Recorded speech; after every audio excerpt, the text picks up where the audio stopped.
Il est important de comprendre la portée d'une affirmation ainsi que les preuves exigées pour tirer une conclusion. Par exemple, si quelqu'un met devant vous deux bouteilles de limonade et vous dit que l'une est plus acide que l'autre, au vu des conséquences très limitées, si vous choisissiez la plus acide, vous pourriez vous risquer à faire un choix sans trop vous soucier de preuves.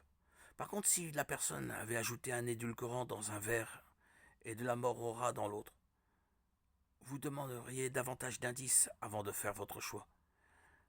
C'est ici la situation dans laquelle se trouve quiconque doit se décider entre l'athéisme et la foi en Dieu. Puisque l'athéisme peut avoir des conséquences éternelles et irréparables. Les athées doivent donner des arguments de poids en faveur de leur position, mais en sont incapables. L'athéisme n'avance tout simplement pas assez de preuves pour étayer une affirmation aussi cruciale. Au lieu de cela, les personnes convaincues de la position athée entrent dans l'éternité en croisant les doigts et en espérant qu'ils n'auront jamais à se confronter à la vérité désagréable, qu'elle existe bel et bien.